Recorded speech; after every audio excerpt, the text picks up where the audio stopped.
اور تذکیری فرمائی ہے۔ آج میں انہی جیالوں اور سرپروشان اسلام کی تھوڑی سی تاریخ اور ادنا سا جھلک دکھانا چاہتا ہوں کہ انہوں نے جنگ آزادی میں کیا کارنامہ انجام دیا ہے اور ان کا مقام کیا رہا ہے۔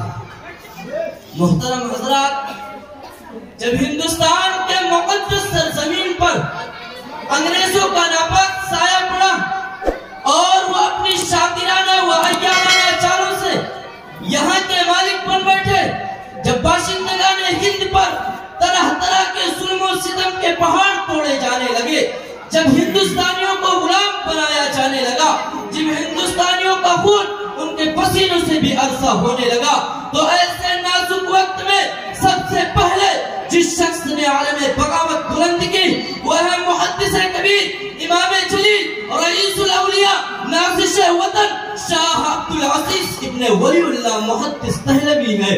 یہ وہی مرد مجاہد درویش خدا ہے جس نے وقت سے بہت پہلے مسلمانوں کے نسب العین کا اعلان فرما دیا تھا، جہاں تک پہنچنے کے لیے بھی دوسروں کو برسہ برس کا انتظار کرنا تھا۔ شاہ عبدالعزیز کا فتویٰ کیا تھا؟ گویا ایک پرتے بے اما تھا جو دشمنوں کے نقلے تمنا پر گر پڑی، انگریزوں کی نیند حرام ہو گئی، جگہ جگہ آزادی کے شعلے بھڑکنے لگے، جگہ جگہ آزادی کے پرچم لہرانے لگے، سینوں میں ولولے مچلنے لگے اور حوصلوں نے انگڑائیاں لینی شروع کر دی۔ مسند درس پر بیٹھ کر قرآن و حدیث کے درس دینے والے علماء کرام اپنی خانقاہوں میں بیٹھ کر اپنے خون جگر سے شمع اسلام کو روشن کرنے والے مصاحف نظام اپنے خانقاہوں اور مدرسوں کو چھوڑ کر میدان میں آ گئے اور فرنگیوں کے خلاف محاذ بنا کر منزل کے جانب بے سر و سامانی کے عالم میں نکل پڑے۔ میں اکیلا ہی چلا تھا جانب منزل مگر، میں اکیلا ہی چلا تھا جانب منزل مگر، راہ رو آتے گئے اور کارواں بنتا گیا۔ ماشاءاللہ حضرات، یہ کارواں طویل مسافت کو طے کرتے ہوئے ان کے پاؤں مسلسل لہو لہان ہوتے رہے، ہزاروں اور لاکھوں کا وجود غبار راہ بن کر اڑ گیا۔ کبھی جبر و تشدد کی خاردار جھاڑیوں نے ان کے دامن کو تار تار کیا، کبھی وحشت و بربریت کے پہاڑ ان کے راہ میں حائل ہوئے، مگر اس بزم جنوں کے دیوانوں نے حادثات اور مسائل سے ٹکراتے ہوئے منزل مقصود کے جانب بڑھتے رہے۔ کبھی عرب اور ترکی کے راہوں کو ناپتے ہیں، تو کبھی روس اور افغان کی وادیاں پیمائی کرتے ہیں، تو کبھی مالٹا کی کوٹھریوں میں قیام کرتے ہیں، تو کبھی عدالت کے کٹہرے میں کھڑے ہو کر نغمے آزادی سناتے ہیں، تو کبھی پھانسی کے پھندوں کو چوم کر منزل کا نشان پوچھتے ہیں، تو کبھی ریوالور کے ٹائگر پر انگلی رکھ دیتے ہیں کہ شاید گولی کی سنسناہٹ ہی منزل کا پتہ بتا سکے۔ غرض ہے کہ ان دیوانوں نے ہر راہ سے منزل تک پہنچنے کی کوشش کی اور پہنچ کر ہی دم لیا۔ تاریخ ہم سے کہتی ہے اس بزم جنوں کے دیوانے ہر راہ سے پہنچے محفل تک، اس بزم جنوں کے دیوانے ہر راہ سے پہنچے محفل تک، بیتابی ان کی آنکھ ہوئی صحراؤں سے لے کر ساحل تک۔ ماشاءاللہ سنگ گرا پر لکھتے تھے وہ اپنے دل نادا کا حال، شاید کی تلاش مقتل میں کوئی پہنچے پتھر کا دل تک۔ میرے محترم بزرگوں اور دوستوں، یہ ایک واقعہ ہے کہ اگر ہندوستان کی جنگ آزادی میں علماء کرام حصہ نہ لیتے تو ہندوستان کبھی بھی آزاد نہ ہوتا۔ اگر یہ سرکار آزادی نہ ہوتے تو تحریک آزادی نہ چلتی، تحریک ریشمی رومال نہ چلتی، تحریک خلافت نہ چلتی، ہندوستان چھوڑو تحریک نہ چلتی، مقدمہ وہابیانہ نہ بنتا، امبالہ سازش ٹیسٹ نہ بنتا۔ الغرض علماء کرام ہی نے اپنے پورے جگر سے عروش آزادی کی ہنا بندی کی ہے اور اپنے مقدس لہو سے شجر آزادی کو سینچا اور پروان چڑھایا ہے۔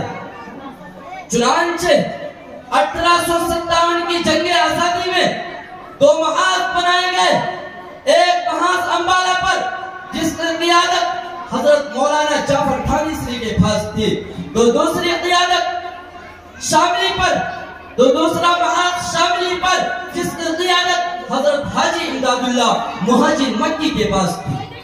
اس جنگ میں بڑے بڑے علماء اور صلاح شہید و زخمی ہوئے۔ اسی جنگ میں مولانا نانوتوی زخمی ہوئے، اسی جنگ میں حضرت گنگوہی زخمی ہوئے، اسی جنگ میں حافظ سامن شہید ہوئے۔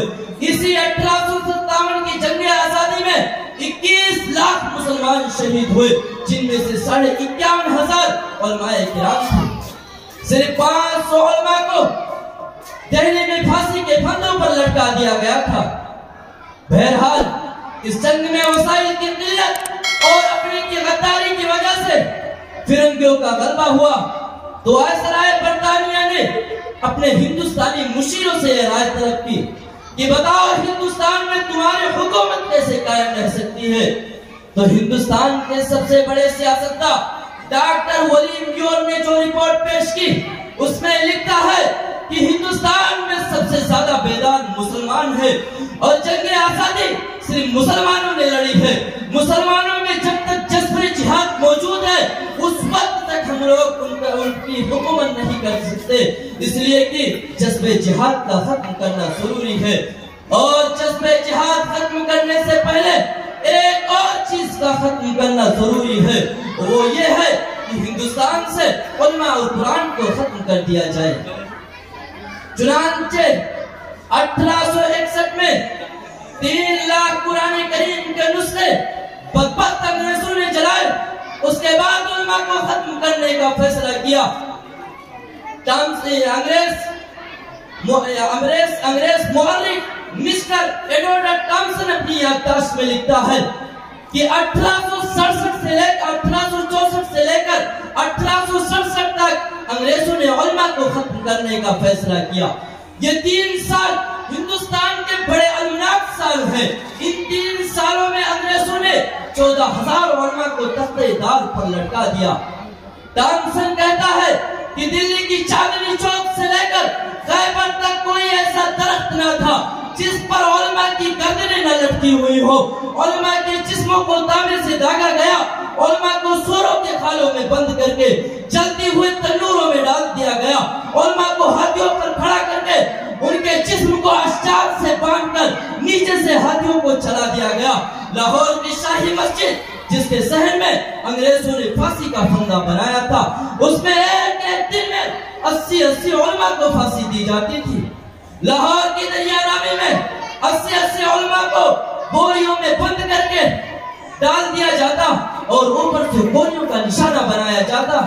ٹامسن کہتا ہے جب دلی میں اپنے خیمے میں گیا تو مجھے مردار کی بدبو محسوس ہوئی تو میں خیمے کے پیچھے چلا گیا، کیا دیکھتا ہوں کہ آگ کے انگارے دہک رہے ہیں اور 40 علماء کو ان کے کپڑے اتار کر ان آگ کے انگاروں پر ڈال دیا گیا ہے۔ میرے دیکھتے دیکھتے 40 اور علماء کو لایا گیا، ان کے کپڑے بھی میرے سامنے اتارے گئے اور انگریزوں نے کہا اے مولویوں، جس طرح ان 40 کو پکایا گیا ہے اسی طرح تمہیں بھی پکایا جائے گا۔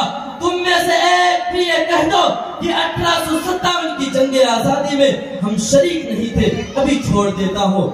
ٹامسن کہتا ہے مجھے پیدا کرنے والے کی قسم کوئی ایسا عالم نہ تھا، سارے کے سارے اس آگ میں جل گئے، جھلس گئے، مگر کسی نے بھی انگریز کے سامنے اپنی گردن کو نہیں جھکایا۔ بے شک انہی کے شیران اسلام اور سرفروشان خیر الانام کے سچے جانشی حقیقی وارث شیخ الہند شیخ الاسلام حضرت مولانا عبید اللہ سندھی رحمت اللہ علیہ ہے۔ 1857 سے لے کر 1947 تک آزادی کے سفیر اور کمانڈر یہی حضرات تھے۔ آج انہیں دنیاوی تاریخ میں اسیران مالٹا کے نام سے جانا جاتا ہے۔ یہ وہی شیخ الہند ہے جنہوں نے انگریزوں کے خلاف ایک عالمگیر تحریک چلائی تھی کہ عقل انسانی حیران و شستر رہ جاتی ہے کہ ان کی سود فہمی و دور بینی پر قیادت و سیاست سر دھنتی ہے۔ یہ شخص قد و قامت کے اعتبار سے علیق الحیکر و عصیب الجثہ تو نہ تھا، مگر اپنے دور کے تمام سیاسی قائدین کا امام اور مذہبی رہنماؤں کا مقتدی تھا۔ اگر اس عظیم ہستی کی وہ عالمگیر تحریک جسے ریشمی روال کے نام سے جانا جاتا ہے اگر کامیاب ہو گئی ہوتی تو آج ہندوستان کا نقشہ ہی کچھ اور ہوتا۔ قسمت کی خوبی دیکھیے ٹوٹی کہاں کمن، 2-4 ہاتھ چپی لبے بام رہ گیا۔ انہیں کے شاگرد رشید حضرت مولانا عبیداللہ سندھی ہے، جو تحریک ریشمی رومال کے سب سے بڑے لیڈر تھے۔ تحریک ریشمی رومال کے سلسلے میں حضرت نے انہیں افغانستان روانہ کیا تھا تاکہ وہاں کی جوشیلی قوم کو انگریزوں کے خلاف متحد کر سکے۔ جب مولانا افغانستان کے لیے روانہ ہو رہے تھے تو ان کے داڑھی کے بال نکل رہے تھے، مگر جب روس اور افغان کی وادیاں پیمائی کر کے لوٹے ہیں تو ان کے داڑھی کے بال سفید ہو چکے تھے۔ اور شیخ الہند ہی کے سب سے چہیتے اور ہر دل عزیز شاگرد شیخ الاسلام حضرت مولانا حسین احمد مدنی ہے، جنہوں نے خلافت کانفرنس کراچی میں ایسے وقت میں شرکت کی تھی جب انہیں گولی مار دیے جانے کا حکم مل چکا تھا۔ لوگوں کا کیا خیال تھا کہ حسین احمد نہیں آئے گا، مگر لوگوں کی آنکھیں اس وقت پھٹی کی پھٹی رہ گئی جب وہ مرد مجاہد کفن برداشت ہو کر اسٹیج پر آیا اور جلسے کی صدارت فرمائی۔ اسی کانفرنس میں حضرت نے انگریزوں کو بلبل اور گولیوں کو گل سے تشبیہ دیتے ہوئے فرمایا تھا، لیے پھرتی ہے بلبل چوچ میں گل، لیے پھرتی ہے بلبل چوچ میں گل، شہید ناز کی قربت کہاں ہے؟ راوی کہتا ہے جب حضرت نے یہ شعر پڑھا لوگ جوش میں آدھے گھنٹے مسلسل نعرے لگاتے رہے، پھر علماء کی قربانیوں اور اپنے ایک فتوے کے جانب اشارہ کرتے ہوئے انگریزوں کو مخاطب کر کے فرمایا، کھلونا سمجھ کر نہ برباد کرنا، کھلونا سمجھ کر نہ برباد کرنا، ہم بھی کسی کے بنائے ہوئے نہیں ہیں۔ فرنگی کی فوجوں میں حرمت کے فتوے سردار چڑھ کر بکائے ہوئے ہیں، فرنگی کی فوجوں میں حرمت کے فتوے سردار چڑھ کر بکائے ہوئے ہیں۔ وہ شجر آزادی کے خودے کے سیچا تو پھل اس کے پکنے کو آئے ہوئے ہیں۔